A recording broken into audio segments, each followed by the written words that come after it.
Welcome back to another episode of The Summer of Me. I want to talk about being easy to love today.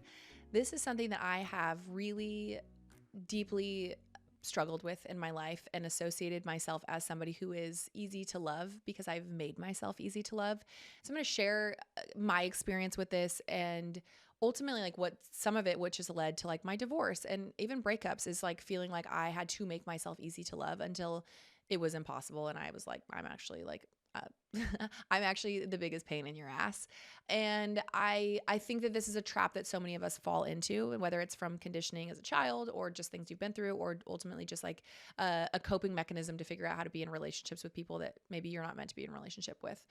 So the cost of being easy to love is often just being easy to keep. I want you to think about that. Easy to love versus being easy to keep. And it quietly will delete your personality over time, is what I have realized in my own life. When I was married, so I was 18 when we met and 21, I think 20 or 21 I was 20 when we got married. And one of the things that I like learned to do very early on in that relationship. Now, mind you, my ex-husband was 10 years older, and I looked at him as like, I've got to be the one for him. Like I've got to morph myself into whatever capacity I need to in order for this person to stick around and like not leave me, right? Like being myself would be far too vulnerable and expose me in too many ways. Mind you, I was 18, okay? Expose me in too many ways. And so I'm going to morph into whatever I have to be easy to love for this person. That means convenient. That means, small if I need to be small, big if I need to be big, talkative if I need to be talkative. Like I was the best fucking chameleon you have ever seen, truly. And part of that I know is from my childhood and having to be like the easy child, because my sister, bless her heart, we love her so much, but she was like the anxiety, poster child, and like had her own slew of issues. There was a lot of death and dying in my house growing up. And like, I was the easy one. I was like, oh, she's so easy to love.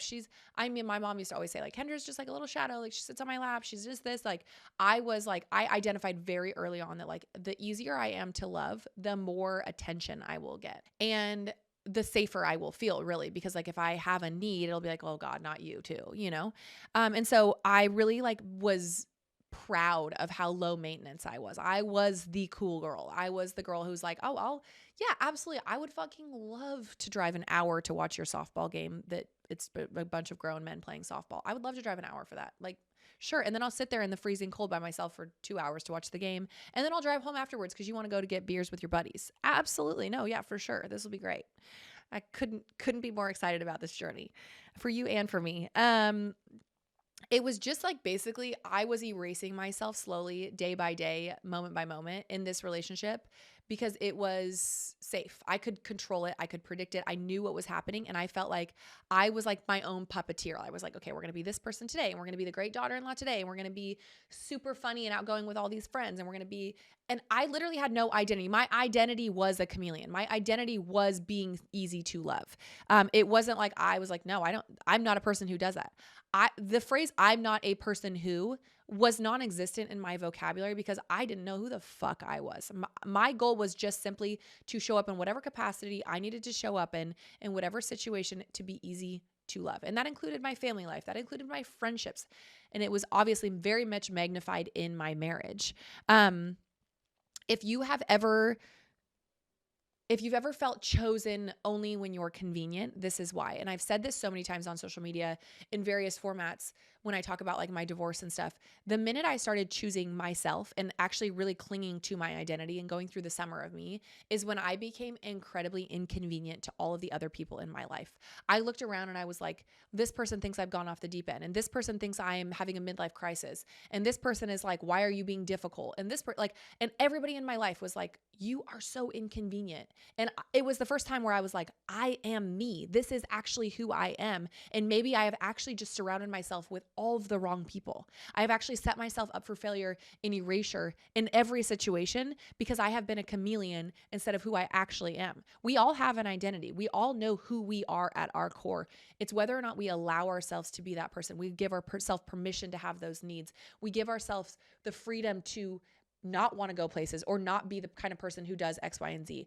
That is when we actually get to be who we are and have an identity. It's when we try to erase it and be the person who fits in all of these different situations where we get ourselves in a real big pickle. Let me tell you what. Maybe you can identify with this. The easy to love persona is agreeable, flexible. You have no needs. Like needs are non-existent. I am low maintenance. I have no needs. There's no conflict. You avoid conflict like the plague. There's no mess. You are just genuinely like, you are untraceable. Okay. You're never going to be too much. Like my biggest fear, and I still struggle with this, if I'm being totally honest, I've really done so much work to overcome this, but there are little glimmers and little moments where it's like, am I too much? Am I being too much? Is this person going to be like, oh, this girl's like, and then I've done enough work in therapy to be like, no, if I'm too much for that person, you've heard people like, if I'm too much, go find less. Honestly though, like if I'm too much, you are not my person. You are not meant to be in my life because this is just genuinely who I am. You get peace short term because you have control, but you lose yourself long term.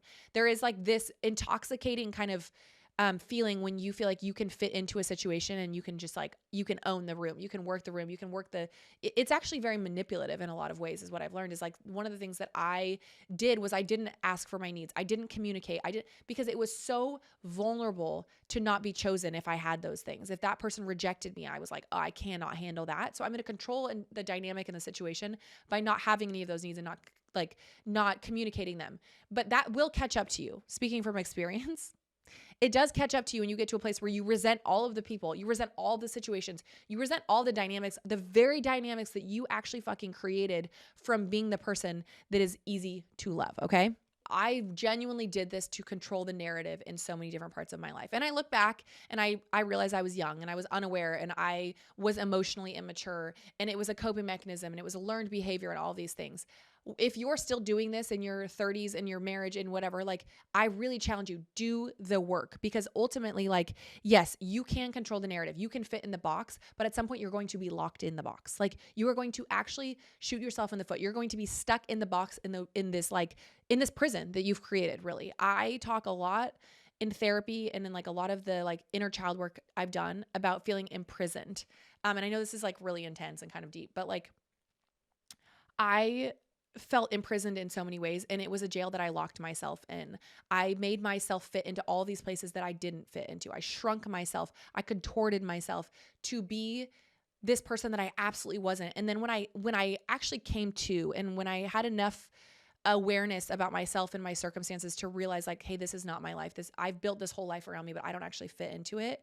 I felt trapped. I felt imprisoned by my circumstance. And then I looked around and I was like, I did this to myself. I allowed all of this to happen out of fear for losing the narrative and losing control over this situation because it was too scary to feel like somebody might not choose me if I'm not easy to love.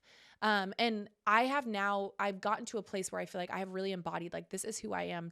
Like, love me or hate me, take me or leave me. Like, I will never go back to that place where I feel like I have to contort myself to be in a relationship with somebody or to be in a friendship with somebody or to fit into somebody else's idea of what I should be. Like, this is who I am. And inherently I get to be this person. And the more you are who you are, it forces you to want to actually lean into it. Like, oh, you think I'm too much? Hold my beer. Like, I'm going bigger. I'm going better. I'm going a more expanded version of myself because it is liberating and freeing. And it actually is like I'm so much healthier of a person now that I have needs and now that I can communicate where I'm at with something and what maybe I'm not feeling or feeling. And it is just so liberating. And I really encourage you, if you're feeling trapped, if you're feeling imprisoned, if you're feeling like you are having to control and puppeteer your whole life in this situation, there is a way out. We're going to talk about it. In my opinion, there's 3 main costs to being easy to love, okay? Yes, sometimes it's beneficial. And again, you can control the narrative and it feels good and it feels safe and all these things. It's like the unfamiliar heaven versus the familiar hell. The first cost is you start negotiating with yourself in little ways. Like, I'm not going to say that because it'll make things weird. I'm not going to express this need because he's going to think that like this is too much, or I'm going to be associated with like every other girl and like, oh, she's just this, wants this and that, and like it's too much or whatever. You start to self-silence yourself. If you guys haven't heard the concept, it's like a real thing in like psychology. It's called self-silencing. It's the habit of suppressing your true thoughts, needs, and feelings to avoid conflict, judgment, or upsetting others, often stemming from a fear of rejection or a need to please. and it can lead to feelings of disconnectedness, resentfulness, and increases your risk for anxiety and depression and other health issues. It is a very real thing when we start silencing ourselves. You may not even realize that you have silenced yourself. I have done this from a very young age, right? And I don't blame it on my parents. I don't blame it on my childhood. I had an incredible childhood. You know, I always joke, like, our kids are going to go to therapy for something. Like, you cannot avoid putting your children in certain situations. It's just part of life.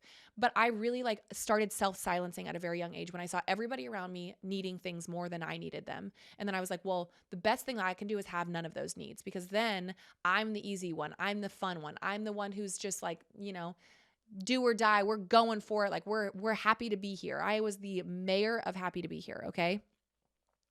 And I started self-silencing. I would have a need. Of course, I'm fucking human. Of course I would have a need. And I'd be like, we're not going to talk about that. Like we're going to push her to the side. We're going to silence that, because that is going to ruin my narrative. That is going to mess up my good girl identity. That is going to create an issue for my mom, who was my caretaker and who I desired love and care from. I don't want to create more issues for her. I want to make her life easier. So I'm going to be easy to love. Okay. Self-silencing is a very real thing. I really encourage you, if you feel like you're self-silencing, if you feel like you're dimming your own needs and, you know, quieting yourself, why? Like, why are you doing that? Get to the bottom of it and just like start overwriting that narrative, start overwriting that script. Hey, I actually have needs. It might come as a shock to your partner. I remember when I started like expressing my needs to my husband at the time, again, I became incredibly inconvenient to him, number one, because he was like, bitch, what? You have a need? Like, not today, Satan. Like, not today. But also, like, I became incredibly inconvenient to myself in some ways because I felt ugly. I felt not ugly like outside, but like I felt like ugly, like, oh, this feels so scary and so vulnerable and so needy. And it has taken me years to allow myself to have needs and to actually feel okay about it. Like I go out meeting everybody else's fucking needs all the live long day. All I do is fucking meet needs. My kids need food. My kids need this. My husband at the time, I needed this. My ex-husband, he needs shit all the time. Like I go and meet everybody else's needs. Why should I be some goddamn unicorn that doesn't have them? That makes no fucking sense. Make it make sense. It doesn't. It does not make sense. So why do I think that I need to go control this narrative, self-silence myself to not have those needs? It doesn't make sense. Number two, the cost of being easy to love is you become likable at the expense of becoming respected. There is a likable penalty here, right? Like you become likable, everybody, blah, blah, blah. But they also know they can walk all over you. They also know that if they're in a crisis, they're going to call you. You're going to show up. You're going to be there. You're going to be the easy person. I think there is a temptation for us, especially as women. We want to be liked. We want to be like, we want to fit in with society, or we want to fit in with our marriage. And it's just like, oh, this is going to just be like, I'm just the fun one to have around. If you're dating, this is the identity of like being the cool girl, right? Like I am going to show up. I'm going to be there. I'm going to be low maintenance. I'm going to be easy, all these things. But then you don't become respected. You talk to anybody in the dating world and they're like, oh my God, the guys respect the ones they have to chase. The guys like the girls that are a challenge. The guys like want the girls who are going to be like have like a little bit of dominance, right? Like that, there's always this like push and pull, this power struggle, right?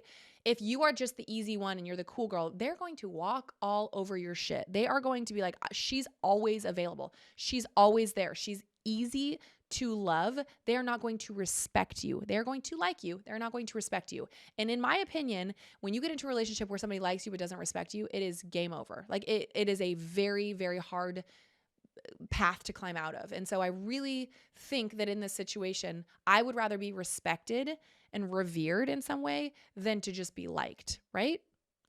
The third cost of being easy to love is you confuse peace with connection. I was an expert at creating peace in my life, right? Like I know how to keep the peace. If you can't safely express your disappointment, your anger, desire, you are not in an intimate relationship with somebody. You are performing stability. You are creating peace for yourself, not necessarily for anybody else. You're creating peace. When you're looking for a deep connection with somebody, yet you're avoiding having needs and you're avoiding like expressing yourself and communicating and all these things, you are simply setting yourself up for failure in that situation. Because yes, you can create a happy little fun relationship, but you are not creating a sense of deeper connection. Sometimes you hear people say like, man, we had a really good deep talk and it like really led to like feeling deeply connected. You can't get to that shit if you're not willing to show your cards. If you're not willing to say, hey, this isn't working for me. Hey, this is really challenging for me. I'm really struggling with how you're acting in this situation. Or I have a need that's not being met. That is allowing your partner to meet you deeper versus just shortchanging the relationship and the dynamic to keep yourself and your peace at a comfortable level to avoid having like avoid doing the harder thing. What I will say about all of this is that it's all good until it's not, right? Like you can have this kind of safe floating dynamic within a relationship until you can't. There's going to come a day of reckoning where you're going to have a conflict. You're going to have an issue. And then all of a sudden this person's going to be like, well, you had all these needs you didn't express. This is what happened in my marriage. I genuinely was like, felt so unsafe for so many reasons to communicate my needs and to express myself and to be big and to be messy and to have, desires and in whatever format that looked like in my marriage. And then it came to a day of reckoning where I was like, okay, wait, actually I've come to terms with it. Like I do have needs. And then I was inconvenient. And then he didn't like me anymore. And then I was, not the person that he married and I had gone off the deep end. There is a day of reckoning where you are going to have to face the prisons you've created. And you're going to have to face the reality, which is that you actually aren't easy to love. Love is hard. Being in a relationship, it takes intense commitment. It takes being willing to actually work through the really hard things. And you are like, if you have not done that up to that point, it is going to be a shock to the system for everybody involved. And so your nervous system is basically going to jump off a cliff, speaking from experience. Some of the things that I used to say to myself all the time is I don't want to change how things are. I avoided communicating or having needs because I liked the dynamic that things were in. I would be in a situationship with somebody and be like, well, it's really fun. We have a good time. I don't want to go deep and mess it up. I don't want to like lose what we have. It's so fun and it's so this and that. And so then I wouldn't communicate, but then I would obviously have a need arise and I'd be like, fuck, how do I handle this? I don't want to change how things are. I don't want to seem dramatic or needy or like the other girls, right? I don't want to rush it or ruin the vibe by asking for more. And what I actually meant in all those things is like, I have all of these needs, but if I ask for them, I am too big. I am too much. I am not easy to love. And it wasn't, again, until I really had to face my own reality that like I was manipulating these situations. I was creating a monster within myself of being easy to love so that I could avoid the vulnerability of feeling like somebody might not choose me if I am who I actually am. So what I want you to ask yourself, do a little mini audit if this is something that you can maybe relate to or you feel like you might be struggling with. Number one, where am I being strategically quiet in my life? Oh my God, I could write pages of how I was strategically quiet. And it wasn't because it felt good always. It was because I knew what was going to happen on the other side. It was a familiar hell versus entering into an unfamiliar heaven. I didn't even sometimes in relationships give the opportunity for that person to rise to the occasion because communicating and being vulnerable and potentially not being chosen was too much for my nervous system to handle. So where am I being strategically quiet? Number two, what am I hiding to make myself easy to love? Maybe you're a fucking freak. Maybe you got some kinks. Maybe you have like some serious dietary needs that you've been hiding. I don't know. What are you hiding to make yourself easier to love? Like I was like, I need to go out. I need to like have a little bit of fun. I'm a bad girl at heart, right? Like I need to go do some of these things and like sow my wild oats a little bit. And I hid all of those things. I hid that desire. My desire muscle was so atrophied at the end of my marriage because I genuinely was like, I didn't allow myself to desire anything because it was too vulnerable for me. So what are you hiding to make yourself easy to love? And what do you fear you'll lose if you're honest? Every relationship I've thought, well, if I'm honest, this person might dump me. Guess what? If I'm honest and this person is not okay with it and they can't meet my needs, that's probably a pretty big red flag that this person is not my person, right? Like you cannot say the wrong thing to the right person. I truly believe this. If you have met somebody and you are communicating your needs, you cannot have too many needs. You cannot be If that is your person and if that person is like, I love all of the things about this girl, or I love, the good, the bad, the ugly, like all the needs, I'm willing to do the work to meet them. You cannot say the wrong thing to the right person. This is a Jim Carrey quote for you to summarize all of this. Your need for acceptance will make you invisible. The best way to sum this up is this: connection requires risk and convenience requires silence. We are looking for connection. We are not looking for convenience. Thanks for listening to another episode of The Summer of Me. Thanks for listening to The Summer of Me. You can listen to episodes on Spotify, Apple, or wherever you listen to podcasts, or you can watch on YouTube. Come hang out and follow my chaos on Instagram @KendraForNow. See you next time.